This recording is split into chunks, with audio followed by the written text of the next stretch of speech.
Today on the Shrewd Dudes podcast, we have an unprecedented, scenario happening. President Trump has had trumped-up charges against him, and it is looking bad for the U.S. Unprecedented. What? That's not unprecedented. Oh, it's totally unprecedented that they basically like. Anyways, we'll talk about it on the show, but we're gonna go into what happened because the FBI basically went in and be like, we own the place. And they weaponized the FBI. It's going to be dangerous. It's going to be terrible. And we're going to do all the analysis on that crazy shenanigans going on in the United States. We're also going to be dealing some stories internationally about how Ukraine is basically a gigantic scam. Ha! Who would have thunk it? And how Denmark is also showing that youth vaccinations are also a scam. Huh. Scams all around. And then we're going to go into the final part of the show. We're going to talk about degeneracy and how it's everywhere now. It's literally nobody's trying to hide it anymore. They like these people have no fear of any repercussions from their actions. It is getting bad out there, and they're so unafraid that they're even worshiping little baby cows, big cows, electronic cows. You're going to want to find out. So we're going to cover that and so much more on the True Dudes podcast.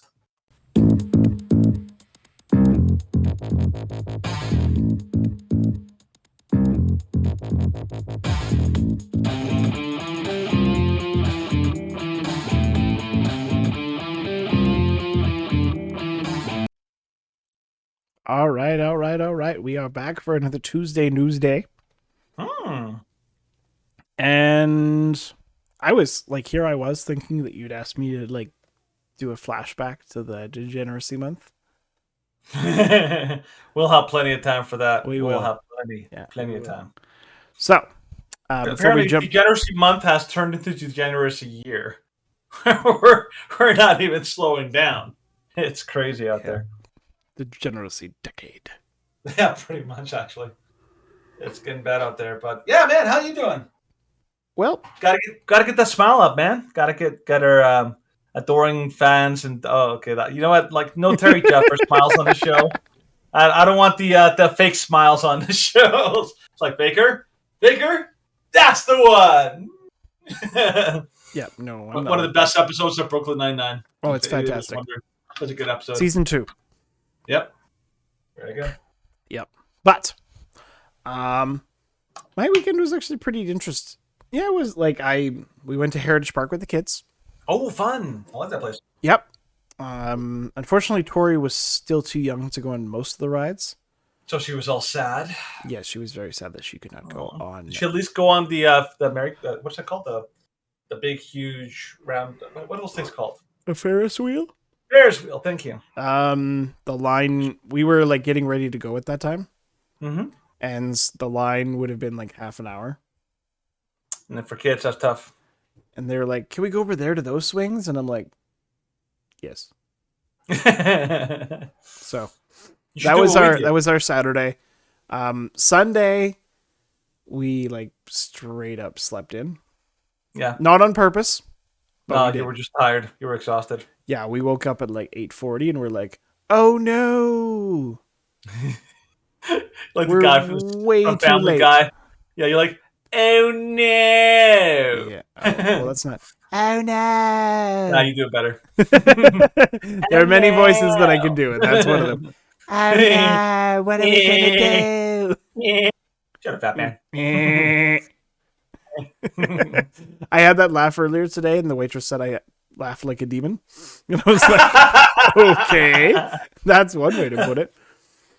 But yeah, today morning was the easiest of easy. I did literally nothing. Oh, fun. I hopped in the work truck, and it's so we don't really need you here. And I'm like, all right, recliner. So I just had I didn't fall asleep, but I was like, and then the other guy's like, Steven, I'm delegating. And I'm like, aw. And he's like, I need you to drive back to the shop and get something. And I'm you're having such a nice fine. So I come back, we have lunch. And then afternoon was working in the mud, and that sucked. Yeah, sounds a little grimy. Yeah, we were My coworker drove home in his underpants. That's how dirty we got. The most bizarre like adventures to that job. Seriously. Well, no, I've driven home in my underpants too. Like when I was doing restoration back in 2013 after the flood, I got so caked in mud, I drove home with a garbage bag over my head with arm slits. Really? Yes. Because we put our clothes into garbage bags. They were that dirty. And I had cloth seats back then. And I'm like, oh, heck no. You're not getting in. And so, yeah, we all stripped down to our skivvies and put garbage bags over us. See, that's a little known trick of, like poor people. It works. I was poor back then. That's true. Yeah, that's true. It's like, and like, those work really well, I was like, we did not think ahead to having a change of clothes, and our work did not provide at that point in time. Later on, they eventually provided these like sweatsuits that would like cover over us to keep us from getting absolutely filthy. But for the first few weeks, yeah, we were like, we're so dirty. You need like those coveralls. The ones like they wear at construction sites where like it's a full coverall kind of suit and all that. Works perfectly for that kind of crap. Well, yeah. Thing is, of course, this is the first time I've actually like had to do it like this. So I was like, and I'm gonna have to do it for probably a while, which is gonna suck. You're a filthy animal. Yep. You are. Yeah, I'm gonna be filthy working in the mud and the blood and the tears. Filthy. Super filthy. But I'm still not as dirty. Okay, fine. Dang it. I was going to do the transition, but I didn't. I was like, hi, Danny. Crap, you go on this like long tirade telling us all about your things. It's like, oh, Danny doesn't matter. He's just Steven, the embodiment of selfishness. Yeah. What am I? Just like, visual, like eye candy? That's all. You are a piece of meat and you will accept it. I'm literally, Dad's pork chop. Exactly. No, actually, like the big thing for me was that I took my nieces out to the mountains on the weekend, and that was fun. I found out that the two youngest ones are the most like athletic and able ones of the two. They were like climbing, doing all sorts of things. The two older ones were like, nah, I don't feel like going up there. I'm like, what? Lame. And the little ones definitely outpaced the older ones. Keep that in mind. Even if you're little, you can be like pretty epic. Yeah. But yeah, it was fun. See, I'm like the older ones when it comes to hiking. I'm just like, I don't like hiking. Give me team sports all day long. Team sports, I'm like, let's go. Yeah, hiking, I'm like, let's not. Oh, lazy bones over here. See, lazy bones. You get so along with the older ones. You would be like, yeah, let's just go sit over here in the shade. I would like, go sit over there and be like, let's go to that field and play soccer. On this rock. Yeah. That's what I would do. I'd be like, let's go. I'm saying when it comes to hiking. That's what I'm saying. Yeah, when it comes to hiking, yes. Yeah. Oh, however, the one thing that really did shock me is this is the first time ever that I have literally taken kids to an ice cream shop and nobody wanted any. I was like, wow. Like, I think we need to call the next generation. What kid? Like I literally took them. You know the place called Made by Marcus in Bridgeland? Premium ice cream, right? Like really solid ice cream and all that. Yeah. I was like, hey, who wants ice cream? And all of them look at me like, nah, we're good. I'm like, what? You guys are like teenagers, all of you. Well, most of you. Yeah, but they're all in their 10s. And I'm like, how do you not want ice cream? None of them want ice cream. They have been trained by their parents to say no to extra. They've learned to say, like, please, sir, can I have nothing more? No more. Nothing. It's like, no, yeah, that's right. Learn your place. You don't get any more. It's like, so they're not used to like, getting extra.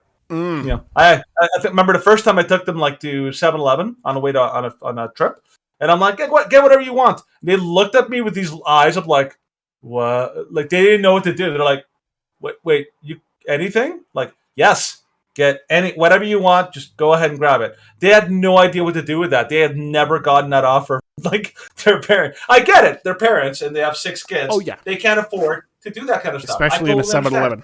Oh, exactly. I totally understand. But I am a single guy with like a whole bunch of extra money, taking taking these kids out for a big adventure. I'm gonna splurge. Yeah. They had never heard of splurging. They didn't know what that was. They're like, They were shocked. Yes. So fun times all around. Yep. Speaking of being shocked, let's talk about what happened yesterday. That is a So, transition right from the there. Daily Mail, FBI raids Trump's Mar-a-Lago home in investigation into classified material he took after departing the White House. Inconceivable. Exactly. Ex-president confirms my home was under siege by a large group of agents who broke into my safe. The FBI agents yesterday raided the mansion at Mar-a-Lago. He revealed the raid himself, saying the agents had gone through his safe. Mar-a-Lago. Lago. Like, you gotta say it right, or else you'll just keep saying it wrong. I know. I'm sorry. That was my bad. Mar-a-Lago. I'm usually the Nazi for pronunciation. It is thought that they were looking for protected documents he is accused of taking. Eric Trump accused Biden of organizing the raid to hurt his father's 2024 election chances, but a spokesman said the president found out about it on Twitter. Because the FBI can't tell him anything because he's a moron. That sounds about right. So Trump, who was in New York at the time of the raid, revealed the news himself late Monday, saying, "My beautiful home, Mar-a-Lago, is currently under siege, raided and occupied by a large group of FBI agents."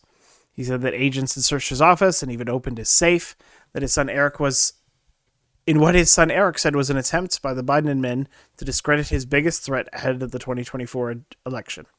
Mm-hmm. So, a spokesman for the Biden White House said they had been given no advanced knowledge of the raid and found out about it on Twitter. The FBI has not said anything about the operation, but sources briefed that it was... Give me a break. I know. This gets beyond the pale. I'm like, sure. Well, I can see that maybe Biden wasn't told because Biden's a bit of an idiot. Yeah. Oh, yeah. Well, no, they wouldn't tell Biden anything because anything... Because he doesn't... Biden will find out about things via the teleprompter.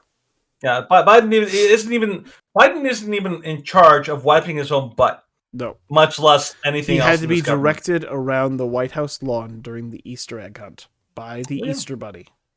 Oh, yeah. Yeah. But this is the whole credit. This is the whole goal of this raid. If he's found guilty of mishandling classified White House records, that he could be borrowed from running from office again.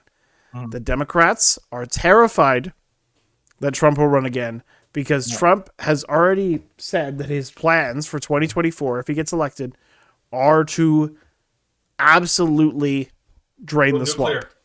He's not even. I think he's pledged to fire 50,000 federal employees. So they're pulling out all the stops. Oh, I know. Yep. That's what he should have done in his first term, and so now they're going all out to try and stop him. And this is their first step. But this only serves to show to the American people and the people of North America that the Department of Justice, there's no question that it's been weaponized now. Yeah, the way I like to look at it is that, okay, so we've talked about Weekend and Bernie, kind of the idea that Biden is basically just he's basically a dead body, being trumpeted around like he's alive or something like that. I think there's a really good analogy. I remember I was thinking about this today when I was thinking about everything that was going on. For anybody who's ever watched the TV show Avatar: The Last Airbender, a cartoon show, basically I won't go into details, but basically there was a whole storyline where the Earth King, turns out he wasn't actually in charge of anything. He was being lied to and told, oh, you're an important man and all that kind of stuff. But really, there was an organization underneath him that was really running everything. They were running everything. They were kind of in charge of everything. Even the generals were basically they were there, but they knew a little more. But they also were kind of not really unaware of how much power these people underneath the ground were. This is what I think is happening in the U.S., and several commentators were talking about it, saying there is something called the deep state. Now, you're always told that the deep state is just a big conspiracy theory. It's not. It's not even. You don't even have to think about it as being difficult to know. All you have to do is understand. There's the FBI. There's the Department of Justice. There's also IRS. All these other that they're not. None of them are voted in. These people have careers. And they transcend presidents. President Obama was president for 8 years. Some of the people in these organizations have been there for decades. They have established certain form of seniority, and they have vested interests. They probably have done a lot of things that are probably, maybe if they're caught or eventually held to account, they'd probably be going to prison, a lot of them. Yep. And so the idea of the deep state is just that the organizations that are in charge in the background have actually more power than the ones that are elected. That's the idea. Yep.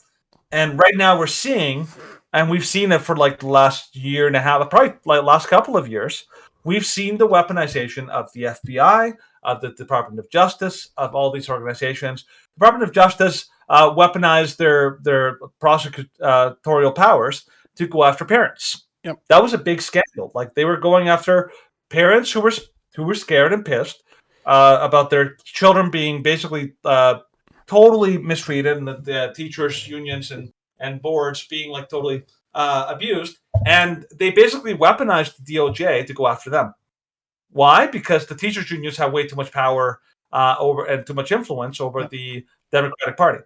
That's an example. The FBI has also been weaponized in the past, like and let's face it, the entire the Russian collusion hoax, that was the FBI. They went into it, they investigated that to exhaustion. And yet, they still go out. They even actually wasn't there like a scandal, Stephen, where the FBI got caught actually spying on Trump when he first came in? I think I remember hearing about that. Where they were tapping phones or something like that. Hold on, I'm fairly certain that was called. I'm just gonna quickly look it up. I think it was called Project Mockingbird. Yeah. So just while I was looking it up, so for people who don't know, when Trump first came into power and the presidency and all that, there were rumors, and Trump was kind of saying this. He's like, they're basically spying on me. Nope.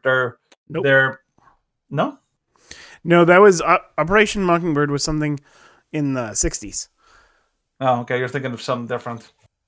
But I know for a fact that Trump was the FBI was spying on Trump. They tapped his phones, and they tapped them not because they had credible intelligence of any kind, but because they Spygate and Crossfire Hurricane. Yeah, and the reason was because there were officials at the FBI who were extremely what was it? They were basically in league in bed with the Democrats. Yep. Mm-hmm. And they basically got caught saying that, oh yeah, we're not going to let this happen. We're going to use our power, basically abuse our power to get this done. So the theme I want you guys to remember today. This is the theme. No people who are doing this things, well, people who are brazenly doing these actions, none of them have any fear that they'll come after them. None. Consequences. They have no fear of repercussions. And that is where it's getting scary, because when there's no fear of repercussions, people do really horrible, unconscionable things. That's why you have to be careful. Dude? Indeed. I'll bring you in, man. Bring you in. Get in there. Get some commentary in here. No, if start monologuing. You look at the incidents in which the FBI has ignored in the past few years, especially when it favors the establishment and especially the Biden family.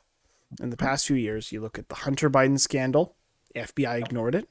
You look at Biden clearly operating with a quid pro quo with Ukraine, with firing the prosecutor and the investigator for Burisma. FBI should have investigated that. FBI should have investigated the 30,000 emails from Hillary Clinton. They did not. FBI should have and then, of course, there's elements that you didn't mention of the FBI being weaponized. Just recently, the FBI raided James O'Keefe. They raided the head of Project Veritas because he had information.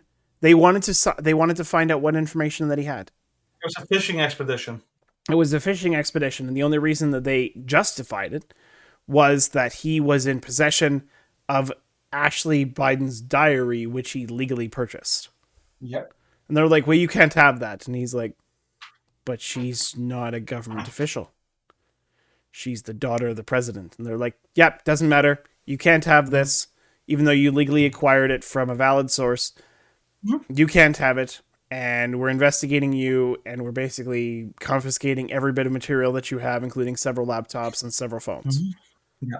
And there's a lot of stories about how the FBI and CIA, remember they covered it not that long ago, that there was a lot of pedophiles Oh yeah. within the organization that like not only were seeing and collecting, but had a lot of like child pornography in there. Like Yep. these organizations are like literally like rotten, putrid from the inside, Yes. and they are and the way that I define justice, like when you have a proper justice system, is when the law is applied equally. Okay, so it doesn't matter if you're a Republican or you're a Democrat or anywhere in between. Like if you break Mm-hmm. the same law, you're going to get the same punishment, the same Yes. treatment. That is not the way it's happening, and that's here in Canada and in the United States and all over the world. It's like uneven Yep. punishment of people breaking the law. And a good example of that, obviously, is like what happened with Jeffrey Epstein, who is a legitimately a A horrible human peddler of being, but children, or yeah, he but was they before he covered for died. him. Yeah, Yeah, and they put him up, despite the fact that him being one of the most despicable, he was one of the most despicable human beings ever to exist, in that he was a child sex trafficker, and they put him not in a supermax prison, mm-hmm. they put him in a cushy white collar prison in which he had spas and massages and all these things. Yeah, And then, of course, they had the guard fall asleep on his shift. yep. And And the then camera he suddenly went out and suddenly went out, and then, oh, look, he's dead. magically, like tied his bed sheets in such a way to kill himself in such a way that no human can do it. But totally not conspiratorial. Not Totally not not suicide. in any way. Don't believe your lying eyes. It's all fine. Yeah, it's all Nothing to fine. Hi, fear. YouTube. Epstein killed himself. Totally. Yes.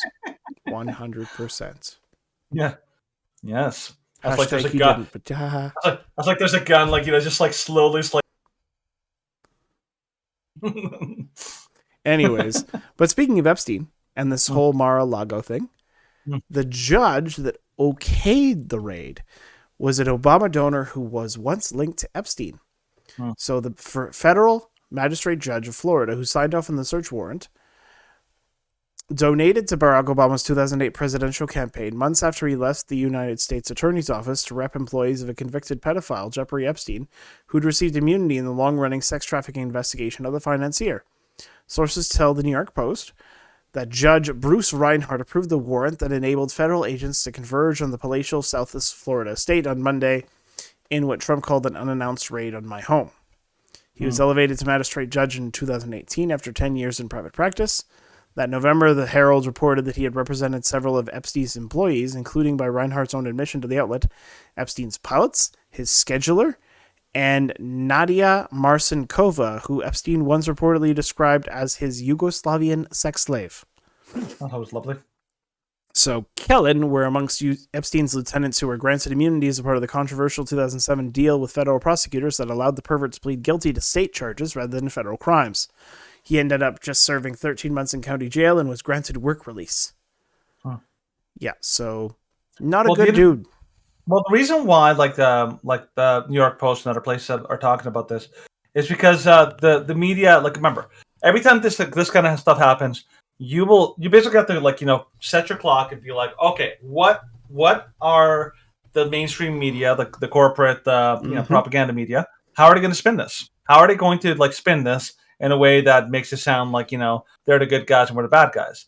And one of the ways that they try to do it is they try to suggest that, oh, this judge was appointed by Trump, way back. So clearly, he can't be biased. He can't be in any compromise in any way because he was appointed by Trump. So clearly, they're buddies, and clearly this guy's just acting in good faith and all that.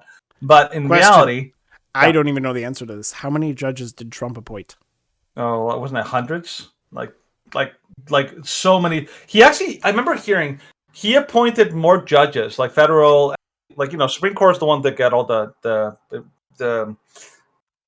they get all the attention, but federally and all over the country, he appointed judges in one term than I think ever. I think it was. He nominated 26 federal judges. Oh no, he appointed more than 200 judges to the federal bench, and he 54 appeals court judges, 74 district court judges, so 226. That's a lot. Well, it's actually not. He was Well, the I mean, fewest. Barack Since... Obama did it in 8. Yes, that's true. George W. Bush had 8. George H.W. Bush is the only one that had one term in this list. Actually, yeah, Jimmy Carter as well. Yeah. Wait, actually, Jimmy Carter did quite a few. Wow, I didn't know that. And he did. But yeah, But like, again, the problem is like the suggestion is that there's some like cushy between this judge and Trump, or he's like like Trump approved of his ways or whatever. Like, no, come on. It's he probably just had recommendations in front of his desk. Yeah. And it was just like, are they qualified? Yep. Okay. I'll sign off. And the big thing too is that like let's look at even like Justice John Roberts or what was the other one? Kennedy? Like what was the Kennedy? Anthony Kennedy. Those are 2 judges that were appointed by conservative presidents that are widely seen as complete horrible disappointments. Where I think even like the president himself, so like they were kind of a mistake because they didn't pan out and all that. So like the idea that judges turn and ended up becoming like like not at all what you were hoping for, that is not unprecedented. So the reason why they're bringing up that is because they want to like say like, oh, this guy's good, even but his supporters are turning against him. It's like it's like no, not at all. This guy actually has time. I mean, this happened here in Canada too, if you guys remember. During the what is her name, Tamara Leach trial, the original judge that denied her bail turned out he was not only a liberal supporter, he was a heavy liberal donor and had even campaigned to be part of the to be an MP and failed. And you get a lot of that in a lot of judges. There's a lot of overlap between judges and political powers and all that kind of stuff. So don't get yourself into thinking that these guys are like one dimensional or that they're all about the law. Like no, there are a lot of people out there who happily skirt the law. Yeah. Because they're ideologues, not because they care about the law or due process and all that. So the kind of stuff we're dealing with. But the thing is, judges are not the only people that are being squishy and are like ends just and are unwilling to follow the rule of law or like even like the what's right and wrong.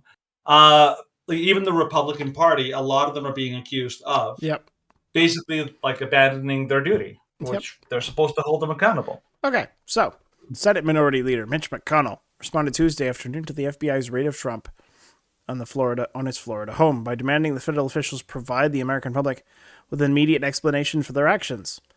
So once again, they executed a search warrant. Yada, yada. They deserve a thorough and immediate explanation of what led to the events of Monday. Attorney General Garland of the Department of Justice should already have provided answer to the American people and must do so immediately. Mm-hmm. The strongest statements came from the National Republican Senatorial Committee, Rick Scott, who echoed House Minority Leader Kevin McCarthy's strong statement on Monday. If Attorney General Merrick Garland and FBI Director Christopher Wray do not make public statements today explaining to the American people exactly what they did at Mar-a-Lago and why, we'll have lost what little public trust we may have had and no longer deserve to remain in office. He said in a statement, all related records must be made available to Congress now, and every Republican must demand accountability. Since President Biden claims he didn't know, he needs to come out today and demand that all the facts be presented to the American people. That's actually a pretty decent statement. There's a story in the Bible of one of King David, like the most famous king in Israel. He, without his knowledge, one of his top generals murdered a rival, like very blatantly. It was like obvious. And King David did everything he could possibly do to demonstrate that he was not at all connected to this, that he condemned it completely. He did he mourned. He did a big public memorial and all this kind of stuff, condemning all that happened. And the people were like, yeah, okay, he's clearly not involved. Now, you could say that President Joe Biden should do the same thing. If he claims he didn't know this was happening, maybe he should call for accountability, but he's not going to. Why is that, Stephen? Because then, well, it would go against what he is. Yeah. And one thing that the Democrats never do, they never apologize. Yeah. Ever. Doesn't matter how much they're responsible for their actions, they don't apologize. That's how you know that they are not decent, moral, upright people. Yes. But Democrats are truly repugnant.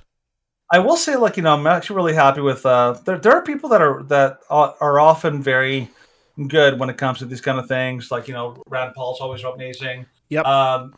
Marjorie Taylor Greene, like she pretty much came out and said, Oh, yeah. like, defund the FBI. I'm like, dang right. Oh yeah, no, That's how it like should be. when it comes to this, like with all the failures that we've seen since 2016 and a little bit prior, the FBI, in reality, there are two options. You either completely defund it and get rid of it and have a new agency, or you drain the swamp down to its foundations. And then you start afresh and say, nope, everything we have and the way that we've been operating is wrong and it does not serve the American people. It is serving of our established political interests, and that does not serve the American people. That serves special interest groups, and that is in the opposite direction of where justice should be going. Yeah, I think what they need to do is. I'm referring to a lot of things today. Did you ever see the movie called Lean on Me, Morgan Freeman, where he's like I think so. a principal who basically completely and totally changes around a school that's dying. Yeah. But what he does, and I loved it, is when he came in, he comes in and he just starts like, "You're fired, you're demoted, Yep. you're out of here." He has like a giant swath of the kids at the school. He gets them in a big assembly, gets a whole bunch of security. He's like, "You're out of here!" Like, kicks them out of the school. They're expelled permanently because of their, like their actions and all that. I that story is so representative of what we need to see, because what is going on is the rot and the infection is so completely like it's like you cannot even tell. It's like termites. It's like if termites have gotten so deep into like a house and all that, that the only solution you have is to tear the house down and start over. That's where I feel that the FBI is at this point. There's so much rot. And you don't know how deep it goes. You don't know who's compromised. You don't know how many people. Because if you just try to like fire some top officials, like the rot's still there. And so I think what happens to happen, and this is why I'm actually one reason I prefer Trump over DeSantis, is I think Trump would actually come in and do that. He'd be like, Trump, "You're fired. You're fired." That's You're one fired. thing that Trump has said that he will do, is that he will fire 50,000 federal employees. And so I just had flashing on the screen, drain the swamp, because that's what's needed. It's not just draining it. It's like sucking it up with an industrial strength cleaner and just going, bye-bye. Especially, no, I don't even think it's that. I think you literally need to tear it down and start over. Like, I think that's how bad the system has gotten. Sometimes it's okay to watch the world burn. Okay, Joker. Hey, speaking of watching the world burn, like, look at what the Guardian said about what they think is the real threat. Oh yes, from the Guardian. Republicans dust off familiar playbook to weaponize Mar-a-Lago FBI search. Inconceivable. GOP accusations of deep state and politicization of Justice Department likely to foment an intense backlash. Oh, well, yeah, not like, like going after Trump, like, with a completely bogus, like, search is going to do that. No, it's us overreacting, of course. My goodness. Yeah. So, for Democrats and other Trump critics, it was a long overdue step towards justice and proof that no one, even a former president, is legally untouchable. Congressman Eric Swalwell, well-known sleeper with spies, tweeted, "We are witnessing the difference between..." Actually, I'll do more of a wimpy... I'll do a different voice. You're going to do a soy boy? Yeah. "We are witnessing the difference between an honest system and a corrupt one. In 2020, Donald Trump brought us dangerously close to a permanently corrupt America. The rule of law is taking shape, and accountability is coming." Okay, you know why that's completely and totally ridiculous? Oh, yeah. Okay, so because so Steven Crowder was one of my favorite conservative commentators on this stuff. Yep. He actually tweeted out saying like this like something like, "This is war, like sleep well, like tomorrow there's going to be like like a reckoning or something along that lines. And Eric Swalwell responded to that tweet with his own tweet, and all he did in his tweet was ha ha ha, like just a nonstop ha ha ha ha ha ha. Not only is that completely and totally like not becoming of any conservative, like any member of Congress, that is so ridiculous. That's the kind of stupidity you get from like, I don't know, like some troll on Facebook or something like that, or on Twitter. But it shows that Eric Swalwell has no fear of any kind of any repercussions for his actions. So he's talking about, rule of law, and yet he has no fear whatsoever that the rule of law will ever come for him, because he is part of that privileged class that will never be touched by this thing. Yeah. He is a perfect example of the two-tiered justice system that exists. Yes. Where he's never going to be touched because he's on the wrong side. He's on the right side. Yeah. So the Lincoln Project, an anti-Trump group, said in a statement, "Never before has a former president's home been raided in a criminal probe. While the search warrant is seemingly for the mishandling of classified material, it is a serious crime that must be fully investigated." Not even close. Okay, do the same for Hillary. No, she's part of the privileged class. She doesn't, I know. Get that treatment. Yeah. So, and then of course they link it to the January 6th attack on our nation's capital, because they always do. So it's like that. It's like that woman like you get, who's in that pyramid scheme and all that. And every single time you talk to her, she's like, "Well, but you should really consider this program." Down marketing. God, freaking up! Like we're done. Like we don't want to hear about it. Like not everything's about that. It's like, but it is. It's like no.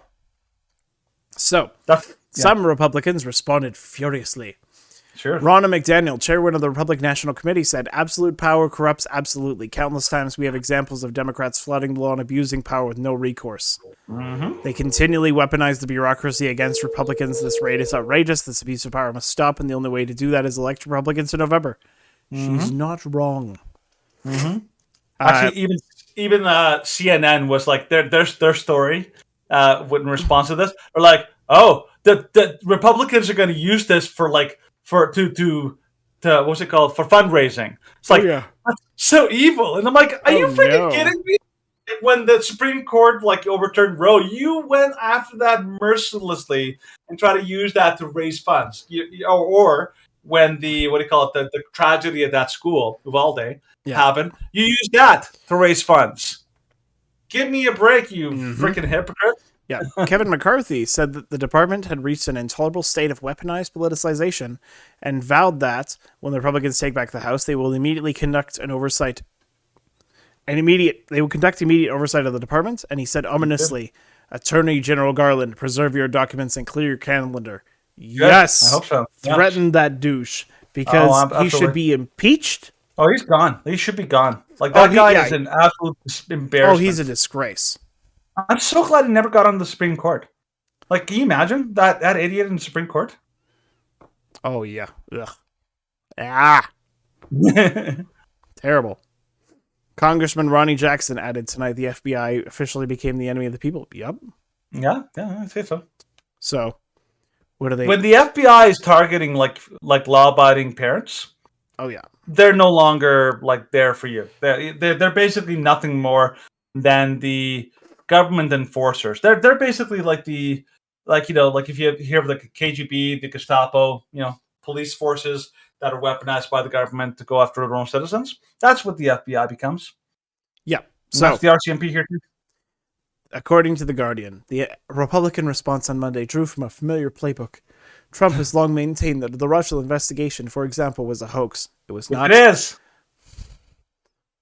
Or no, the Russia investigation? The Russia investigation was a hoax, yes. But he was, he's wrong. He's wrong. Part of a deep state conspiracy, it was. Yeah. Scrutiny of his removal of presidential records or his role in the January 6th insurrection is likely to produce a similar backlash. Yeah, they're not getting after him for his removal of presidential records. They were saying that they said that he was improperly storing them. But he had them all in locked filing cabinets. That the FBI themselves locked. Yes. They have to break down the locks themselves that they hit themselves. Yeah, they didn't have the keys, and so they had Yeah. to snip them with like bolt cutters. Sledgehammer works Oh fine. yeah, they're You don't need totally that. insecure. I'm sure it's fine. Twits. This is called trumped up. That's why I said originally trumped up charges. Yes. They completely. They just want to find an excuse to get in there. That's it, Mm-hmm. and to like go after him. Oh yeah, Joe Walsh, a Trump critic and former Republican congressman, tweeted the Republican Party has abandoned the rule of law. Just listen to them tonight. They're at war with the rule of law. No, give me a they're break. at war, and they have declared war on the establishment politicizing and weaponizing the Department of Justice and the Federal Bureau of Investigation, because if you can politicize and weaponize that, especially for one political party over another, then you do not have justice in your nation. Yeah. You have a banana republic. Let me break it down for people in a really, really simple way. Imagine that you meet an old friend, at the, I don't know, at the restaurants and all that. You're talking to him outside, and all of a sudden he starts punching you. And you get mad, be like, "Why are you punching me?" He's like, Stop. Just shut up and take it. It's like, "Why are you punching me?" He's like, "Dude, why are you like making such a big deal? Why are you making a big deal of this? Why are you getting so angry?" And then you punch back, like, "Whoa, why are you making this like aggressive? Why are you so like aggressive, man? Yeah. You're literally the worst." Poof. Like that's literally what the Democrats are doing. This is a totally unjustified response. Yeah, this is the game they play. They basically they will stomp on you, they will punch you, they will slap you, they will spit on you, and when you put up any kind of a fight, they will accuse you of being the one who's the bad guy and the aggressor and all this kind of stuff. This is why people always talk about like, oh, we're so divided. Oh, we're so why can't we work together? You can't work together with people who have no intention and no desire to work together, but people who are literally they will use any and all excuses. Like if you like, let's say Steven and I go into business together. We start a great, an incredible birdhouse building kind of like company or something like that. We will not hire Graham. What? I missed what you said. Okay, quick little side. We will not hire Graham. Our friend Graham tried to get me to help him build a birdhouse, and I'm like, okay, do you have like a schematic? Do you have a plan? He's like, nope, I'm just gonna wing it. And I'm like, okay. And so we go to Home Depot, and he buys like a big, like he just held it together with two hands. And it was a bunch of like scrap wood that they had like extras from cutting. And I'm like, Graham, you can't make anything with this. And he's like, I want to make it out of this wood. And the lady's like, do not make it out of that wood. It will dry out and you'll have to rebuild it. And he's like, but it looks so pretty. And I'm like, oh my God. It was the dumbest trip to Home Depot that I've ever taken. I'm sorry, Graham. I love you. But no. To be fair, that does sound like how the Democrats build things. I know.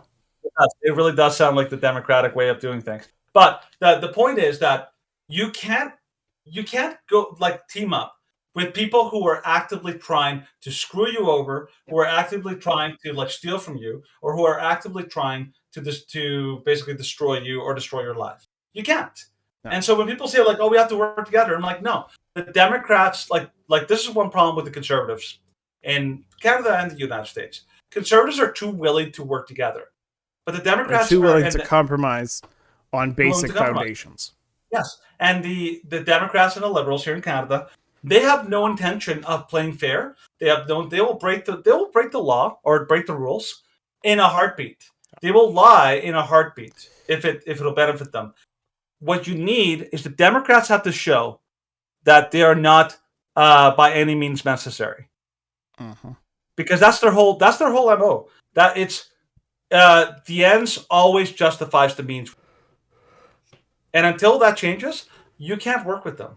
Yep. This is why you cannot even try to work with them, because they don't want to work with you. Nope. They're literally just cheaters, liars, and thieves. Yep. And so this is why right now this is rats. Yeah, they're a bunch of rats. So you gotta treat them as they are acting, right? You're not working with like reasonable people. Mm-hmm. But and this is why this next story of this next video was so interesting, because I want to see what you think about this, Steven. Okay. A couple different social events, and I heard people talking. They said the Democrats want this guy so bad that they wouldn't put assassination behind it. And I'm going to tell you something. They've tried impeachment. They've tried another impeachment. They've tried one investigation after another. This is about one thing. This is about stopping him from running in 2024. And I'm going to tell you something. I'm not into conspiracies. I'm not into anti-government rhetoric. This is the first time in my lifetime that I would say I am deathly afraid for Donald Trump. I would not put assassination behind these people. A couple different. Yep. So that's the former New York City police commissioner. Okay, and I'm sure he has a little bit of a little bit of a history with Trump because Trump is very prominent Active in New York City, in New York, yeah. New York, so he probably knows him very well. I mean, this is him, and he's just speaking candidly. The thing is, you think like, okay, well, like, okay, assassination, come on, That's but crazy, but that's crazy. But considering the way things are going, you have to remember the Democrats had no qualms about spreading obvious and completely insane lies about Brett Kavanaugh because that's how insanely they wanted to stop him from getting into the Supreme Court. They anything goes. Doesn't matter how outrageous, how crazy it is. These people are lunatics, and they would like kill their own grandmother if it meant they got more power. That is how really horrible these people are. They're corrupted by power. And so I know it seems crazy to think right now, but we've already crossed the major line.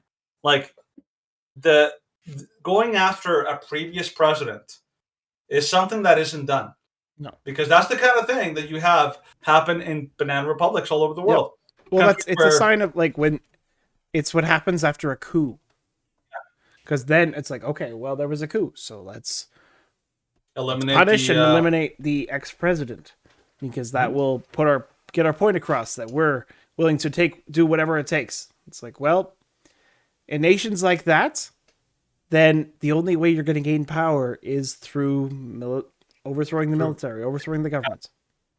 This is the thing that sets apart a democracy or a fully democratic system from a totalitarian system. Like, this is what used to happen in when we had monarchies.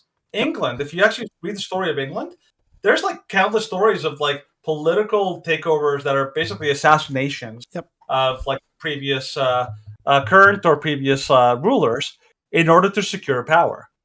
That's what you did back then, because power was all big, you ruled by force of power. But when you have democracies, that the big thing that made our stable system is that we don't do that. That we choose our people. But the fact that we're getting back to that should really scare a lot of people, because that is I cannot say with any certainty whatsoever that is off the table. Yeah, that's how insane these people are. Yes. And if he is assassinated, many Democrats will publicly celebrate. Well, they will. But final point on this. So, a very good day for Donald Trump. Alyssa Farah Griffin says the DOJ may have handed Trump 2024 after the raid. So we're just going to show the video. Alyssa, you see this as serious on many levels. I do. If we're talking about it being vital national security documents, I don't think that we can forget that those, even if it's top secret, that means it could pose a grave national security risk if it's in the wrong hands or made out into the public. This, I'm hoping, goes beyond simply not complying with some archiving laws, or DOJ just handed Donald Trump, the Republican nominee and potentially the presidency. If it's seen as some sort of massive overreach and not something incredibly serious, this is a very good day for Donald Trump.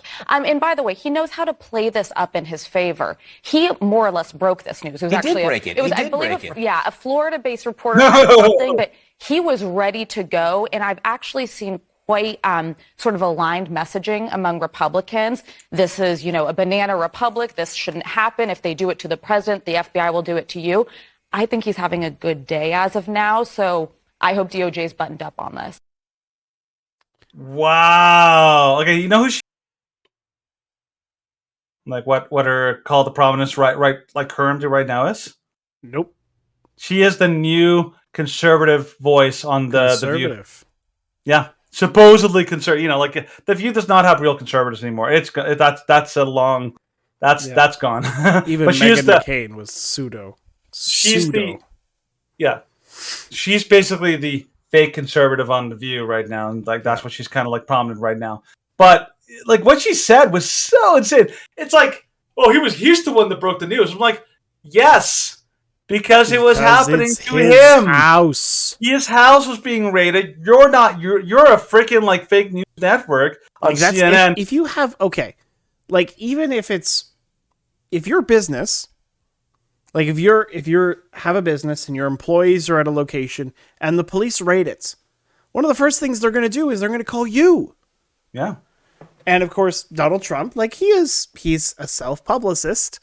He likes to say things out loud, maybe sometimes that he shouldn't, but I don't care. This one was important. It was definitely important for him to do that because this information needed to get out, and he needed to get ahead of it before the establishment media and the Department of Justice skewed it. Because what they did was so reprehensible and so disgusting and spitting in the face of what a just and decent society looks like. It is a disgrace for the United States. And I know the Democrats will hate this, but this is a far, far worse day, or yesterday. 8/8/2022 is worse than 1/6/21. Way worse. Way worse. The actual, yeah. I mean, they say like that. It was that January 6th was the most incredibly the worst. It was worse than Pearl Harbor. Worse, like the worst insurrection or whatever, like White House. I'm like, no, it wasn't. I actually remember hearing on the Timcast, they actually pointed out that there were several times when where Congress was breached, and the people actually set up explosives in there. Yeah. I'm like, you're telling me that a couple people who just basically went around, took selfies and videos, just kind of make videos. That's the worst. Like, give me a freaking break. The thing is, these people, both the ones that are the perpetrators, like in the news and all that, and the people who've watched and believe all this nonsense that they're doing, they're all basically they're basically all in the same boat. They believe their own lies. They believe their own nonsense. And again, they're basically punching the conservatives in the face and saying, why are you getting mad? Why are you yelling for help? You jerk! How dare you? Just sit there and take the punches. Just sit there and take it. Nope. No longer. We'll rise up or defend our isle. Whatever. They take our lives, but they'll never take our freedom. We're going for very different speeches there. Oh yeah, very much. Mine's better though. It's the Braveheart speech. Can't really top that. Yeah, Braveheart speech. I'm sorry. Braveheart speech is good, but Winston Churchill's speech before the Battle of Britain, yeah, powerful and real. Not concise. Not concise, but still, no. It was what the people needed. Yeah, that's right. But the Scots, man, they were definitely the underdogs. Yes. Anyway. I'm not arguing that the Scots were not the underdogs. Anyways, we should probably get to the CBS story because we're definitely getting our knowledge of history curses us. I win. I will defend my point of view, whatever the cost may be. Whatever the cost may be. All right. So from Summit News, CBS News censors its own documentary exposing how 70% of U.S. funding of Ukraine is wasted. Announces we are updating our documentary after refresher. So they sensationally censored its own documentary after the film exposed how only 30% of weapons funding provided the United States makes it to the front lines. Whoops. So, as tweeted by CBS on Friday, promoting its new film, Arming Ukraine, by explaining the documentary explores why much of the billions of dollars of military aid the United States is sending to Ukraine doesn't make it to the front lines. 30% of it reaches its final destination. Wait, what? You're sending money to a corrupt, foreign government, and it somehow didn't make it to where they need it properly? What? That's just crazy talk right there. Oh my gosh. Crazy talk. Yeah.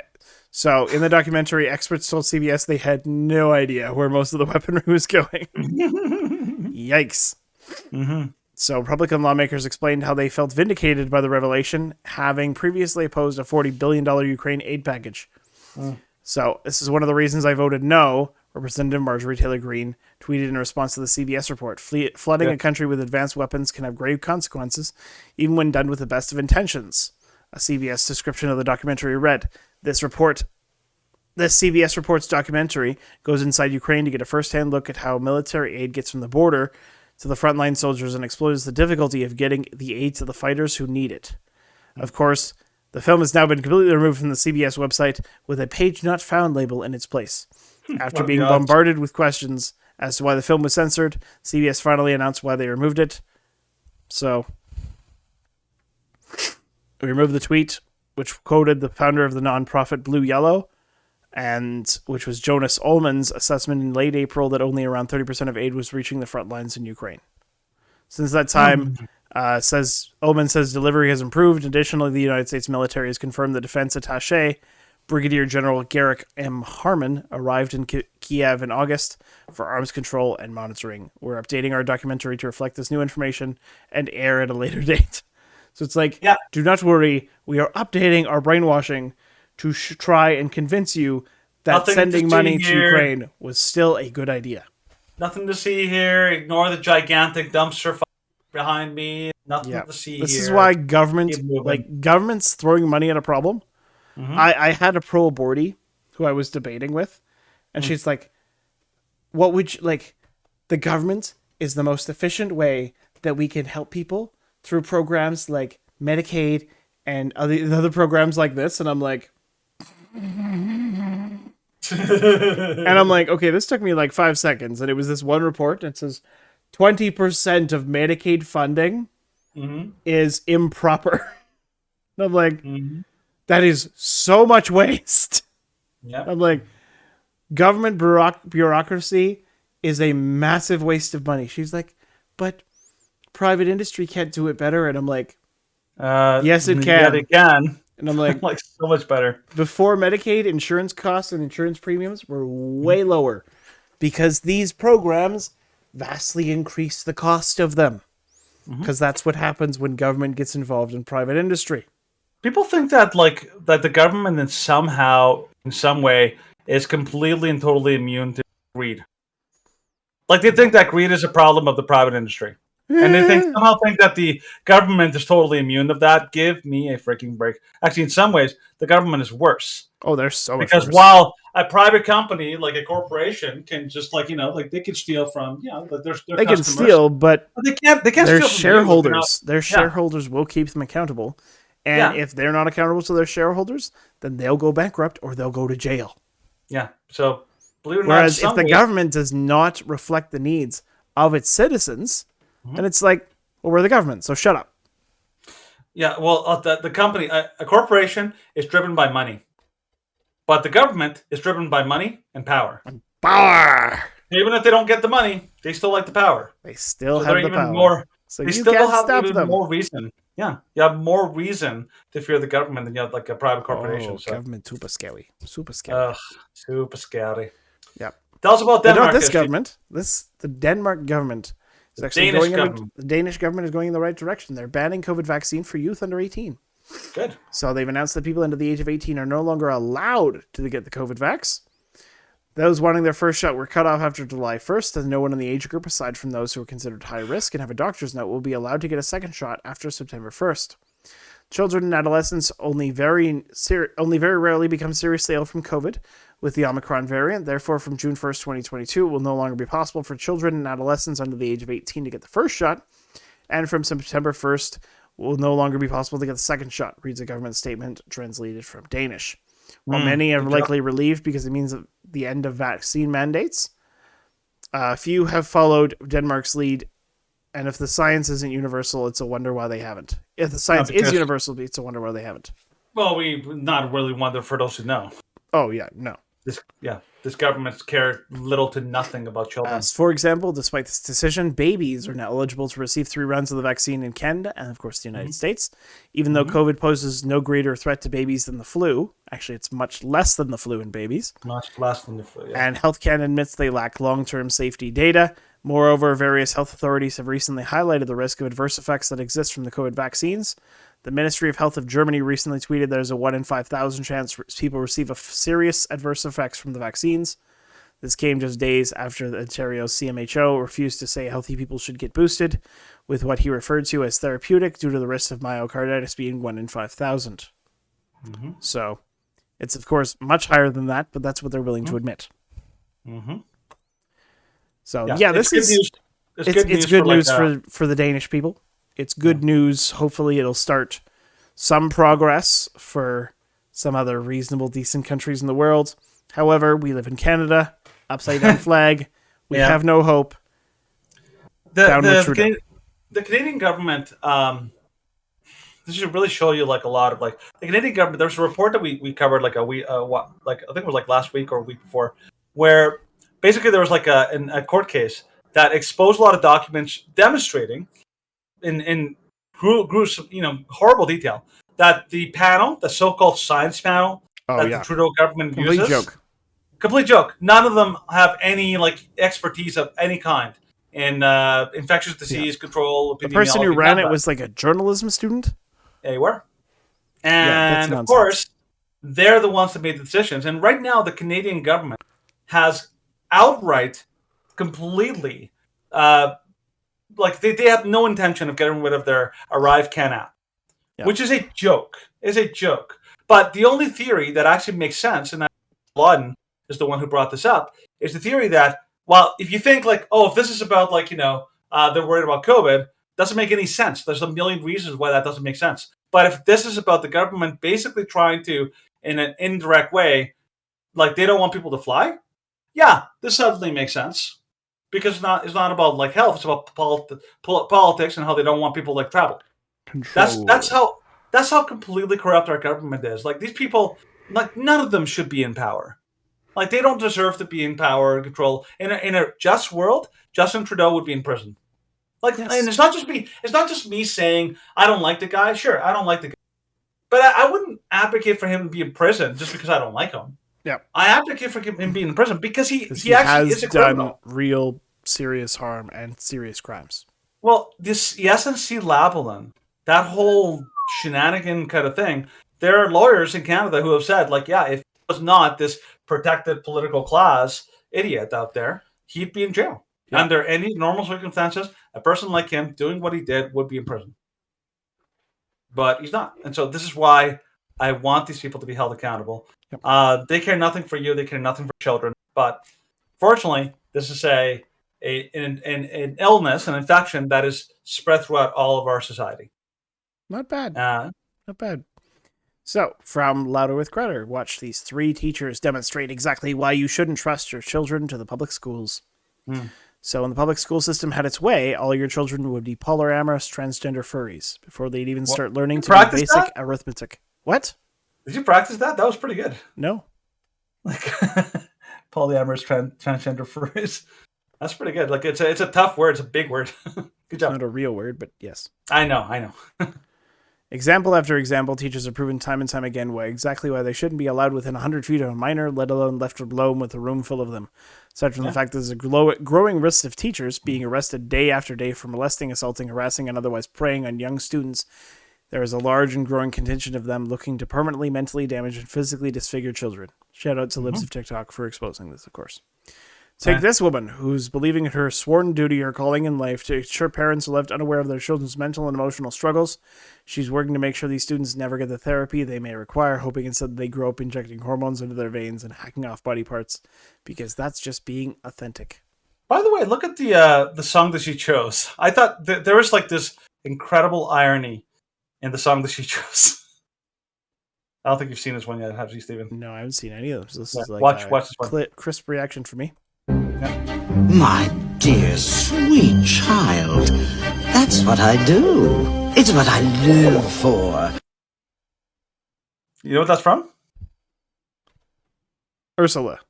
Ursula from Little Mermaid. And the tagline in her video, she actually put this herself, is when a student asks me to use their correct pronouns and chosen name, but not when talking with their parents. Essentially, she used the line from Little Mermaid where Ursula is basically completely and totally scamming And like manipulating Ariel, manipulating Ariel for her own personal gain and to basically hoping to destroy Ariel for her own personal gain and pleasure. Yeah, that's the line you decided to use. That's the one that you're basically a sea witch. And like this is how blatantly these people have no fear of any repercussions. They're like they're narcissists, obviously, but they're like blatant and like this kind of stuff shouldn't even exist. Yeah. Much less be accepted. But that's how bad they are. Well, that's just the first one. So That's this the first woman, one. who hasn't a single concern for the wishes of her students' parents or the mental or emotional development of the children left in her charge. She's going to push her tolerance campaign on them, whether they understand what they're watching or not. She's going to make sure all of their students learn what drag is, what gay means, and urge her students to practice drag. Groomer! I totally get that. I totally get that 100%. The thing is, I don't care. I really don't. I don't care at all. I don't care. That's really cool. So you're gay? I am. So Good question. for anybody not watching, You sounds like a guy. He's wearing I did. I use an pink, eyelash curler. like, but yeah, your previous question, I am nurse's gay. dress, I came out of the bright closet when I was blonde 21 hair, like years a old. wig. What's coming out of the closet means? Coming out of the closet means when you tell everybody that you're gay. It's something that gay people have to do. Do you have to be gay to do drag? Kids' expression. No, anybody can do drag. Drag is for anybody and everybody who wants to put on a fun costume and get up on stage and entertain people. Everybody should try drag at least once. It's really Everybody. Even Every kids? single person. Yeah, there's actually quite a few kids that are starting to do drag. What would your family say if you were a drag queen? Get out of this house. Really? Amen. That's what my No. dad would say. Well, you can change people's minds. Yeah. No, I'm pretty no. much not weirded out now. You're not? Yeah, Good. I'm comfortable. Anybody Oh, can do that's so anything bad. they want. If they want to wear a dress, that's fine. You just If they need want to to wear pants. believe. Yeah. Just believe in it. Thank you, Isabel. Ah. Yep. Oh yeah. Successfully groomed these children. Oh yeah, Successfully completely and groomed. utterly groom them. You've basically told children, hey, by the way, you should like totally wear an outfit that is completely hypersexualized, and and that whole transgender thing, totally legitimate, totally cool. We actually encourage you to experiment with this transgenderism, and also on top of that, you should also be totally free to sexually explore and do whatever the heck you want sexually. And you know who the bad guys are in this whole story, Stephen? Who are the really bad guys? The parents. The parents. The parents are clearly the evil ones. They're definitely the bad guys in this whole Especially thing. the ones that said he would kick him out. Yeah. How dare they? How dare they parent. try and uphold decency and virtue? It's like that episode of Brooklyn Nine-Nine when Rosa, Yep. the writers basically Comes out to her retroactively parents. turned her. Yeah, and of course it's like her parents are horrible and evil, and how could they not affirm it? Like it's like you're being the bully, demanding that they. Well, and like her parents are approval. like, what? Like you've only dated you're like in your mid-30s and you've only dated men. All your life. This is stupid. And that's a totally normal reaction. Like considering that this is a late in life development. Not to mention that she sprang it on them completely out of nowhere. In the middle of a family dinner. She's like, yep, I'm just bringing and it's at a public location. Yeah. And it's like, oh boy. Yep. There's a reason why the gay, like the gay, Gestapo, the gay community, has chosen this to be this is how they like to frame. They frame it this way.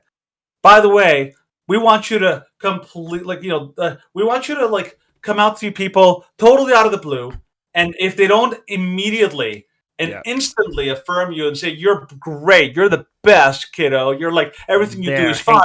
They're horrible, evil, terrible people. It's designed by nature to basically frame people in the worst possible.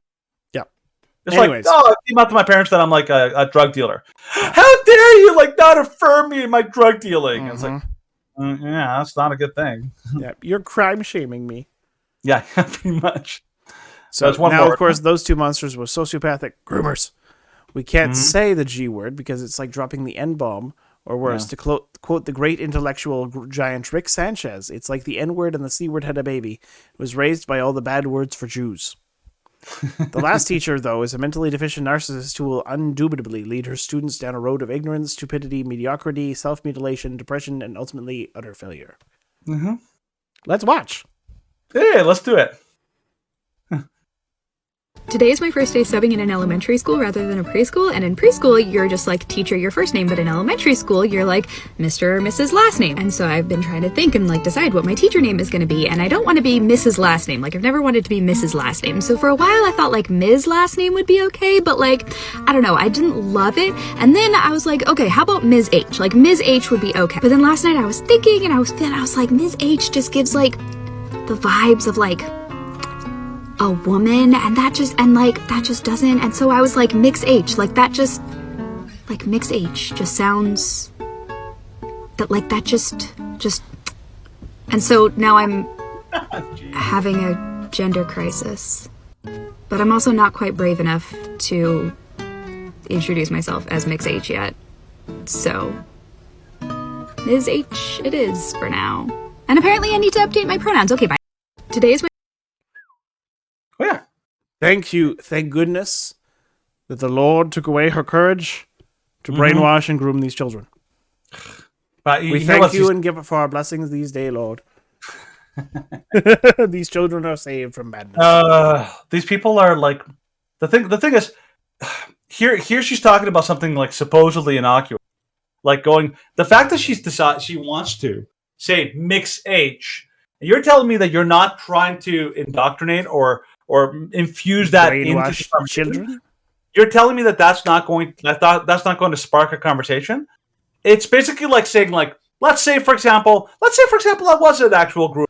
Let's say I was some kind of like sexual deviant in a classroom, and I wanted to like get my students to, I don't know, appreciate pornography and maybe like, you know, get them to be like, you know, like pornographic addicts or whatever, right? And like I'm just gonna like, you know, I don't know, casually drop a reference to some pornographic movie and all that.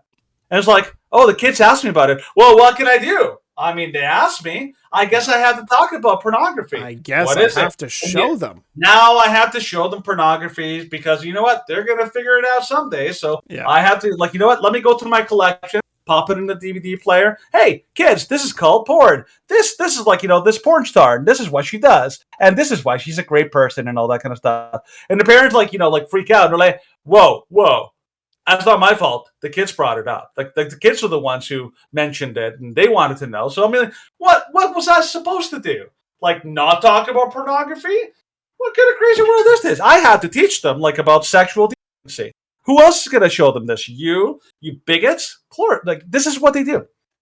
Yeah. That's how they do it. They do something innocuous, like choose the name Mix, and you think kids are going to ask about that, and you think they're not going to use that as their launching point? Give me a break.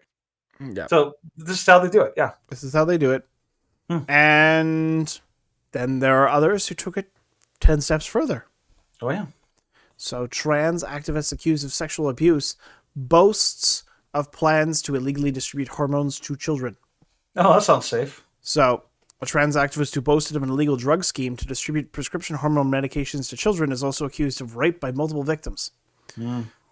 So once again, we thank Libs of TikTok for uncovering an Instagram post from May by Eli Ehrlich, a trans-identified biological male, that publicly detailed the screen. That's like Anthony Weiner. Yep. Like, you know, Ehrlich. Okay. Yep. Okay. Publicly detailed the scheme to send prescription hormones to trans youth through a distribution network. So, of course, from this post, there are 20 states trying to criminalize hormone therapy, particularly for trans youth. So my friends and I had an idea, sending out our extra prescriptions around the country. If you need hormones, I'm working with a distribution network to get you access. Everything is free, no questions asked. We have hundreds of doses of testosterone, estradiol, and spironolactone available right now. All are prescribed by doctors and unused. Each package comes with information on dosage, obtaining blood work, I realize this is only a band-aid solution. We need full access to affirmative health care. Yeah. Nuts. You know what schools are not allowed to do when, taking care of kids? They can't give a kid an aspirin. Yep. Not allowed. Without parental permission. You're also not allowed to apply sunscreen. Yep. You're also not allowed to give, you can give kids a Band-Aid because that's not not a medicine or something like that. But you can't put polysporin on that Band-Aid. You can't do it. I remember I used to work with kids. I used to work in childcare centers all the time.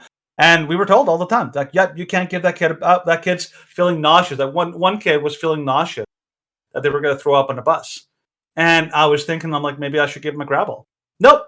Can't give him a Gravol. Sorry. Not unless we have a signed sheet telling us that, they can actually take a Gravol and all that. And I didn't think that was even a bad idea. Because, you don't know what possible, reactions that, that kid might have, some specific reaction that maybe I didn't know about. I think it's a good policy. Yep. You know what this person that said, we have, prescribed by doctors. You know how a prescription works? How a prescription works? You have to get the doctor to look at your entire medical file and then prescribe it for you in that dosage and for that reason. Imagine a drug dealer saying, this fentanyl I'm giving out to my, my network of friends at school. Fentanyl. This fentanyl, give me a break. You call something else like twump or something like that. So this is just going back and forth. Anyways, but yeah, he's like, oh yeah, my doctor, this doctor prescribed. It's not for everyone. No. For you. Yeah. You can't give me and you can't just say it's it's prescribed, so it's safe. No. Yeah. There's something that really bothers me about a lot of these trans activists, and particularly anybody in the LGBT community. They feel that they have a right to your children. They are entitled to your children, and they feel somehow this sense of purpose and a mission that they're going to rescue your children from you. There's something inherently creepy about that. Imagine, okay, so I'll give you a great example. My yesterday, like I said, yesterday I took this is my best friend's kids, 4 of them. Okay, and I took them out to the mountains. We had a great time, all that kind of stuff. They're not my kids. I don't get to tell them what to do or what to think or how to behave or anything like that. I can't tell them what they should do with their lives. I'm like, I can give them thoughts and advice and all that kind of stuff, but they're not my kids. I can't just be oh, by the way, here's a big bottle of Advil. If you ever your mom doesn't give you Advil, oh, here's a bottle of Advil. Just keep it hidden from her. Don't ever tell her. That's hard. I should never. Nobody should ever do that to undermine the parents' credibility. It's our mom doesn't let us have ice cream. It's oh, don't worry, just keep it a secret. I'll give you lots of ice cream. These are basic things you don't do. They're not my kids. I don't get to determine what happens to them. I especially don't get to undermine their parents. Yeah. If I took those kids out and I basically I don't know, their parents don't like them. I don't know, going splurging on ice cream or something like that. I can't do that. Not only would their parents be pissed at me, rightly so, but anybody else would be well, what were you thinking? What are you doing? What the hell were you thinking? You don't do that. Their parents said no. Why are you letting them do that? But these people feel justified. And it's not just that they're undermining parents. They're literally telling their kids, lie to your parents, keep this a secret, and giving them drugs. These are horrible human beings. Yep. These people should not be allowed. Well, and one final comment on this. So, of course, in response to this, because this is clearly a crime, so Matt Walsh said this is a blatant federal crime and should be reported to both state and federal authorities. In response, Ehrlich tagged Walsh and said, thanks for the free advertising. And then, of course, libs of TikTok and Walsh were like, yep, you should be reporting this to the DEA. But this is, the fact that he was just oh, thanks for the free advertising.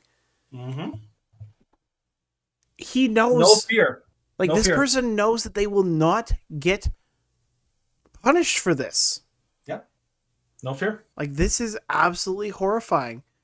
The fact that this person is just yep, we are going to encourage illegal activity. We're going to encourage child abuse. We're going to encourage we're going to encourage damaging children in their development and their sexual function. And then when it's exposed and it's like, yep, this is definitely a crime, I'm reporting to the authorities, it's like, oh, thanks for the free advertising because I know that I won't be punished because I'm part of the privileged class, because I am the highest on the victim hierarchy. Yeah. This is and how oh yeah, they know and they do not care. Mm-hmm. This is why, like, you know, whenever you converse, whether in person or oftentimes in line, with a person from this so-called community, what they'll act, they have no filter. They will say whatever the heck they want, call you all sorts of horrible names. They will say, "I hope you die." They say, "I hope you die." Like reject you and leave you to die. Those kind of things, horrible things. But then they'll talk to their friends and be like, "Yeah, I talked to this horrible person who oppressed me and treated me so mean." And like, this is what they do. Yep. They're the true bullies. True bullies. Yeah, and it's not even just in the States. This happens here in Canada. Oh, it does, unfortunately. Recently, up in Edmonton, Edmund Chuck of Death. The NDP, the media, and OnlyFans, Edmonton's Drag Queen Story Hour. A few days ago at the Stanley A. Milner Library in downtown Edmonton, parents were seen protesting the Over the Rainbow Storytime. Good for them. That was going on, which involved a drag queen reading to children at the library. Drag Queen Story Hours have become a phenomenon pushed by hyper-progressive activists in major cities in the US and the UK, and they seem to be now creeping in across the border into Canada. There was one in Okotoks. Likely based on the concerning news reports about the inappropriate undertone of the events, parents have seemed to start already mobilizing against the existence of these events in their cities, like the parents in Edmonton. Both Edmonton, Highlands, Norwood, NDP MLA Janice Irwin, as well as the legacy media outlets, promoted and played cover for the drag event, implying that those who were against the event were bigoted and or homophobic. So, of course, the post on Twitter, "Not today, homophobes." Edmonton has shown up this morning to respond to the protesters who just can't handle a super fun, family-friendly drag story time at an Edmonton Public Library. Yeah, that's really disgusting. All that. You know what I found really funny, Stephen? Is that so the people in this like group, like the LGBT, you know, the rainbow people, they get so upset and mad when you call them groups, right? Which is basically like a term trying to basically call them out for what they're doing, and yet they have no shame of calling you like homophobe. Yeah, that's meant to be a stigma. That's meant to be a shaming name. I mean, yeah, we use groomer as shaming because, yeah, you should be ashamed of what you're doing. You should. But then they use the exact same tactic, and they do it, and you feel like, oh, no, we're the good guys. We're calling you names, but we're good. But we're the one calling you names. It's okay when we do it. It's okay when we do it. Jeez. Like, let's just watch this footage from City News of the protesters and counter-protesters. I'm sure it's terrible. I'm going to have to take a big shower after, like, tonight, like, just all this, like... Protesters and counter-protesters gathering outside of one of the most peaceful places in Edmonton, the library. Peaceful. And why? It's because a drag artist was reading children's books to little kids. On Saturday, August 6th, the Edmonton Public Library in downtown Edmonton held another Over the Rainbow Storytime featuring drag artist Felicia Bonet reading and singing to families. I don't believe it.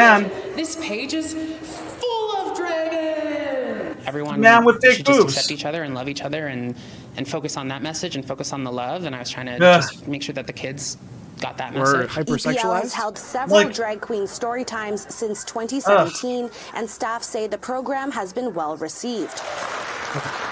Normally, every program that we've had has been really warm and welcoming and fun for the kids. That's why we keep doing it. And so I would say, give it a try. Here at Milner, it's in an open area. It's great. You can drop in, you can test it out, and walk away if it's not for you. Outside of the library, however, the scene is not so welcoming as protesters and counter-protesters face off. I find it very problematic that we have people who want to be children entertainers as well as adult entertainers. I think we need to draw a line somewhere there. He's very right. Wait, so you're saying that, like, somebody who's essentially a porn star? Yep. Like, is this person? I remember, like, doing some background into this person. Oh yeah, they're basically a porn star. Ugh. But let's have porn stars be like, read books to children and read books to children. and and perform for them. Well, and of most course, likely. like this is how it starts, and then of course, like you look at what's happened in Florida, you look at what's happened in Texas. It goes from reading and doing what they call innocent little dance, and then it's to stripping right in front of them at places that have on the wall, "It's not going to lick himself." Mm-hmm.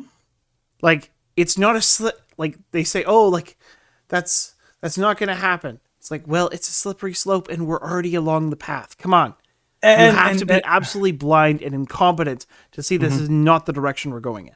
And the big problem here, this is like the massive elephant, like that nobody ever wants to ever talk about, is that so many of these people, like like somebody should literally come up with a comprehensive list. So many of these people later on come out, like are shown to actually abuse children. Like there's been so many of these drag queens who later on are charged on child pornography. They have they're charged with like actually abusing children or raping children or doing all this kind of stuff, and then they just memory hole it. Like even the last person, the one that we just talked about in the post millennial, you do realize that person was actually like accused, like seriously accused of like sexually abusing children. Like even in the title card, I'll just show you what was in the front. So on Twitter, the author of this is a trans woman who had me removed from U-Haul nightclub because I called him out for harassing me. It's known as the Bay Area's queer community that he's admitted to being a rapist, fisted multiple women until their vaginas bled, and forced them to have... I don't want to know what that is. It's just whatever that sex. kind of sex. PIV is penis in vagina. Really? They have a name for that? They do. Wow. I mean, okay, that should tell you something about how completely degenerate these people are. Yep. That they have so many different kinds of ridiculous kinds of sex that they literally need an acronym for what to describe everyone else in society would describe as sex. But like, we have 50 different kinds of sex that we have. So we have to have acronyms for them all. Well, yeah, you have to keep track of them.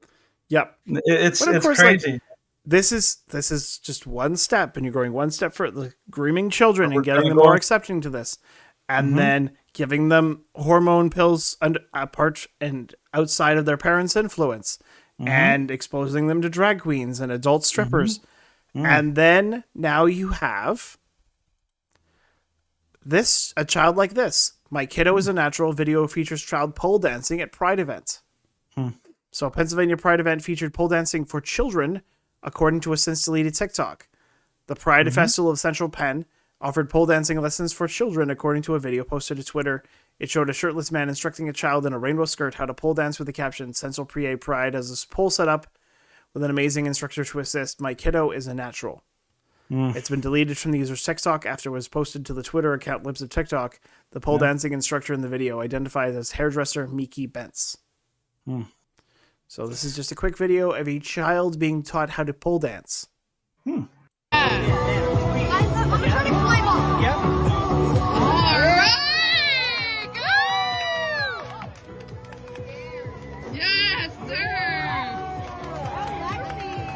And of course, the kid's wearing like a little like mini tutu with like rainbow color. So his parents have completely and thoroughly indoctrinated the sport.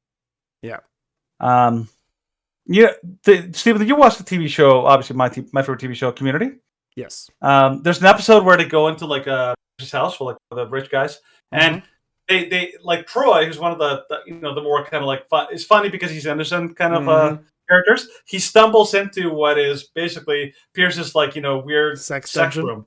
Yep. And he actually it's like he's got a swing in here, and he goes in and he's like swinging on this like sex swing, and Shirley's like, "Get out of there, get out!"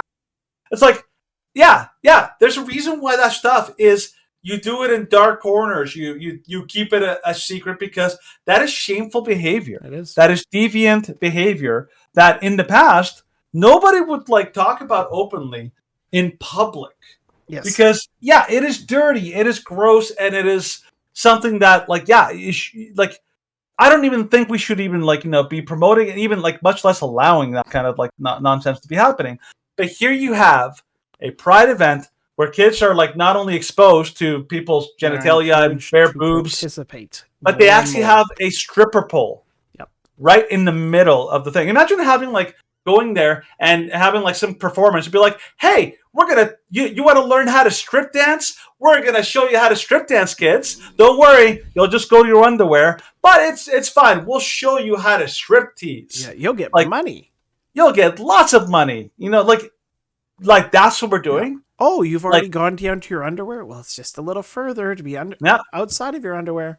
It's funny, like on Full House, like the TV show, there was an episode where there was a guy who basically encouraged Stephanie and a friend of hers to like slowly get down to like more and more revealing, like down to underwear and or like bikinis, whatever. And then it came out that this guy was like clearly a deviant pedophile who was trying to groom them to eventually get them to be okay with having sex with him. Like that was a really touchy topic, but they touched on it like they should. This is deviant behavior by predators. Yeah. The people who are doing this kind of stuff, they're predators. They're like, children should never, ever be exposed to like any kind of sexual, like even like a child. Like if I have a child, like, for example, if I'm babysitting a child, I would never, ever show them a movie of any kind that had any kind of sexuality, particularly like nudity, a sex scene. I'd be like, nope, we're not watching this. We're going to turn this off. Yep. We're going to watch something else. But these people are doing it in public. They're like graphic things like, a drag queen, which is basically a hyper, or, a sex dance bowl where women get naked and dance about it and all that. They're normalizing this stuff. This is like horrible behavior. Yep. And then it goes on and it keeps getting worse, Stephen. So tell us about this insane woman. Oh, yeah. This woman is off her nut. She builds an altar to celebrate sacrificing her baby in abortion. Ugh. So they're building altars dedicated to sacrificing their unborn babies in abortions. Drew Hernandez, a conservative commentator with Frontlines and TPUSA, uncovered a disturbing DIY video on YouTube of a woman explaining how to build an abortion altar at home. A woman teaches how to build an altar for a post-abortion, which includes a container for the remains of the baby after being aborted and the abortion pills on the altar. She ends the DIY video by kneeling before the altar, Hernandez wrote, linking to the video. So, death cult. So he teaches how to build an altar for yada yada. Let's just, it's not satire. This is horrifying. Building an altar for your abortion can be a really cathartic procedure, can be a really cathartic process. Because it just creates a space for your sacred container where you can return to whenever you want to meditate, whenever you want to think deeply, or contemplate any aspect of your abortion. It's a really beautiful way to just give reverence to the experience and hold the experience in a really sacred way. Yeah, really just sacred to kill your dead baby. Clean myself. I like to always have a candle going on my altar. I'm also going to be adding an Empress tarot card today, and really can we just turn this off, dude? Feminine. It's horrible. Oh, it gets worse because she has like the jar to hold what she calls the fetal remains, or no, what she calls the product of conception. Yeah. And it's like, Steven, you are truly horrifying. Do you know who else had like jars of almost like a little keepsakes? People that died before, like they kept them in a fridge, and because they meant a lot to them, and they kind of reminded them of the people that they used to know and all that kind of stuff. Jeffrey Dahmer. I was going to say witches, but yes.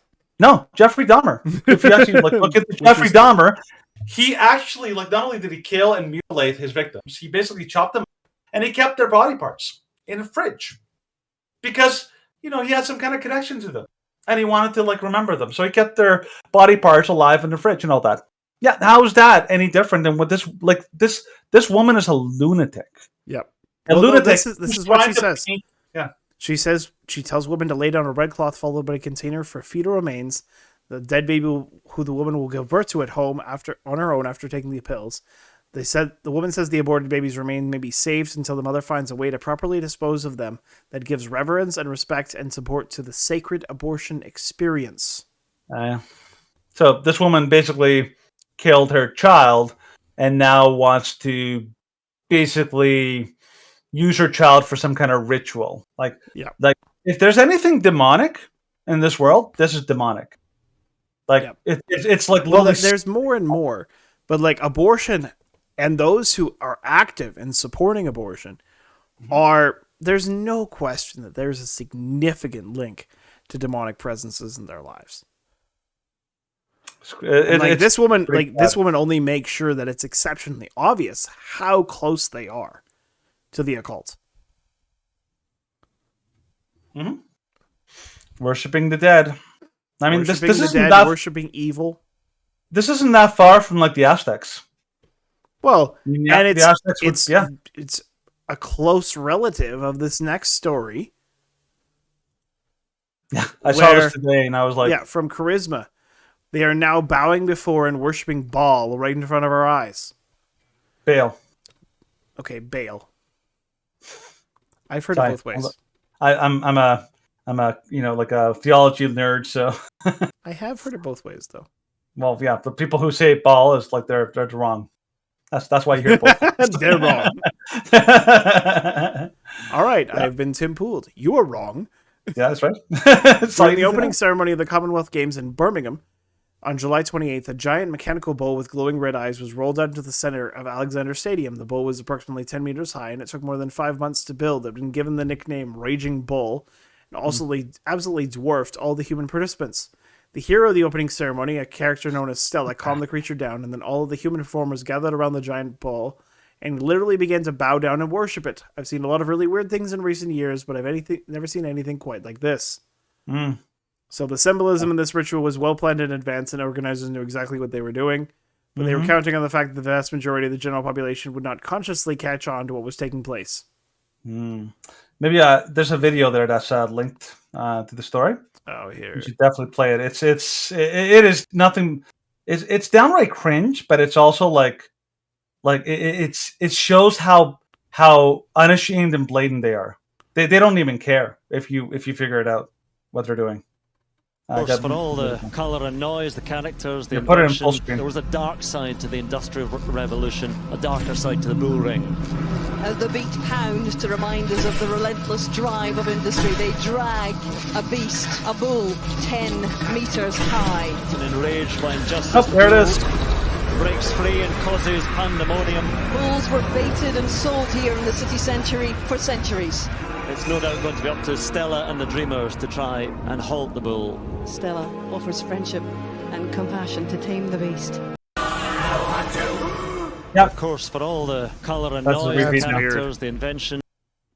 Basically, the whole idea here is that they are, they're doing what is obviously like they knew what they were doing. They're Baal worship, kind of like ceremony, right in front of what's considered to be a generic Olympic style games. Yep. Oh, but they're gonna do it right in the open. Don't even try to hide it. Straight up. Like it's like you and I did a story about that. There was that one rap artist where people died at his performance, and a lot of people were really concerned. Remember that guy? Yeah. And he was doing in the show. They had incorporated all sorts of demonic symbols, and it wasn't just people guessing. People were like, "Oh, I think that's demonic." It's like the guy was like, "No, this is demonic." Yep. Yeah. Totally going for Totally that. fine with Yep. that. Worship. Yep. And some people even pointed out that some of the messaging even indicated that there was like some kind of human sacrifice, either intended or desired. It's so much fun. And this is the kind of thing. Like, remember how Alex Jones used to about the Satanists eating child blood and all that, and then we found out that's actually people literally torture children relentlessly so that they produce some kind of weird, I don't know that biology of it works, but basically kids under horrible distress produce some kind of a hormone that goes into their blood, and eventually they basically can harvest for is called adrenochrome. Yeah, some kind of a special. How does that work again? It's basically something that I don't know. There's some properties about it that I don't know, some beneficial properties. But in order to do it, you have to torture children and kill them. Tell me that's not demonic. But this is the world we're living in right now. people think like we're not that bad. I'm like, no. We're bad. We're butchering children. Like think about it this way. I was thinking about it this week. Think about what it's like to be a child today. Okay, before you're even born, there's the entire like group, the entire like society of people trying to kill you. A large before segment of the you're even population are just like, yep, right. let your parents have an easier life by killing you. Yeah, so they're trying to kill you before you're even born. If you make it to birth, then there's an entire segment of the population that wants to like put a vaccine that could basically like stunt, like, you know, do all sorts of horrible things to you. Yeah. But then if you make it to being a toddler, Adolescence? then, or no, toddler to like, you know, adolescence, they're trying to like, you know, turn you into a transgender, like, you know, Make sure you live your full self. Well, yeah, as you know, all something those you things are not. to do. And then if you survive somehow that attempt, then you get into actual being a teenager. Now they're going to try to indoctrinate your school to join BLM, to be an ally, to be a revolutionary. And if you somehow survive that, then they're going to go into university and they're going to try to like basically do the same thing, even way worse. Do the same thing, but more aggressively. More aggressively. And in high school, they'll try and convince you to things as part of a group. Oh, yeah. As part of like clubs. In university, they will convince you to go along with those schemes, otherwise you will fail. Mm-hmm. There was, of course, like I read a report the other day of a university student who failed a class because they would not say that Israel was the aggressor in the Israeli-Palestinian conflict. Mm-hmm. And they're like, no, because that's false. They're not the aggressor. They're on the defense always. Mm-hmm. And they're like, well, then you're going to fail the course. That's wrong. You're not allowed to think that. Yeah, you're not allowed to think that. You're not allowed to say no. But Like, and that was like not communist. like I talked about in our abortion discussion that we had with JoJo. Mm-hmm. Like, I got an immense amount of stigma, an immense amount of hate from my professors, because I'm like, no, I'm not changing my viewpoint. And like, one of the really sad part is I had lots of Christian friends in that program. Not one of them said anything. Of course not. And I'm like, because they're wallflowers. Lot of cowards. Mm-hmm. It's like, oh, you're going to... I know that you oppose this privately, but you're too cowardly to oppose it publicly. Yep. And that's why we're losing. That's why in Canada we are so far behind on a lot of these things, is because the church and conservatives and Christians in general have seen the evil and the depravity of what's going on. And like, even if you look at the protesters outside of that drag queen event in Edmonton, there are 15, 20 people there. There should have been hundreds, thousands of people to say, this is child abuse, and we oppose this, and we will no longer, like, if you continue to promote this for the tax dollars, then we won't pay taxes. Do you remember when we went up to the Edmonton legislature for the first time for that big rally? And we were interviewing people. But the thing that always shocked me is, like, that was the first time that I actually met a legitimately somewhat sizable group of Christians that were protesting with us. Yes. Like, I hadn't seen it thus far. Because since up until that point, it was like, well, there's Arthur. And then everybody else is kind of just like, they like freedom, but it's not like a specifically Christian movement. And then at that rally in Edmonton, they're like, yep, we're going to sing a worship song. And I'm like, what? Mm-hmm. I'm like, that's awesome. We're going to pray. What? That's amazing. Mm-hmm. I'm like, this is fantastic. Actually, they should have been the leaders, not the followers. And then eventually they became more of the leaders. Mm-hmm. But it took a long time. Yeah. They were not the first ones. No, they weren't. Which I thought was really sad. So, no, I agree. I think what's happening right now in our society is that basically we've basically handed the world over to the degenerates. And we're pretty much no different than the people of Judah. And like, if you read any of the books from Jeremiah to Ezekiel to like a lot of the prophets of that time, the entire society had completely and totally like given themselves over to idol worship. And that's what we're doing today. We're worshiping ourselves. We're worshiping our freedom. Women are worshiping their freedom to kill their children. Yep. Men are worshiping their freedom to watch pornography and participate in all sorts of like deviant sex acts. And disgust. Yep. Children are being given complete and total freedom to do whatever the heck they want. because like that's good for kids. That's good for kids. Let them do whatever they want. Yep. It's not, but it's a crazy world right now. So it is. That is this week in degeneracy, like decades. You want me to do it? Yes, do it, please. Throwback to Degeneracy Month. Because it's not June anymore. No. Because now it's Degeneracy Decade. That's right. Never going to stop. Never. It will only get worse. Yeah. It's Hear my voice. My voice. Okay, Captain Holt. Gravitas. That's right. Velvet Thunder. Exactly. Yeah. But I'm white. Anyways, that's going to be the end of today's show. Thank you very much for watching. Thank you for listening. Yeah. If you're following us on our video platforms such as YouTube, Rumble, BitChute, and YouTube, do not forget to like, comment, subscribe, tell us how we're doing, and send us a message if you really wish to get a hold of the show, ask us questions, all the above. If you're following us on our text platforms such as Facebook, Twitter, Gitter, and Parler, leave us comments, leave us reviews, like, echo, subscribe, the whole deal. It's different for every platform. If you're on those platforms, I'm sure you know how to use them, because if you don't, what are you doing on them? Gotta learn. And if you're following us or listening to us on our podcast platforms, like, share, tell your friends. We make for fairly entertaining listening. We're kind of funny. Yay. Do what we can. We do what we can. All right. So, here at the Shrewd Dudes podcast, we always like to remind you, why be rude when you can be shrewd? We will see you on Thursday for our weekly scheduled live stream. Until then, have a great couple nights. And as always, God bless. Good night, everybody.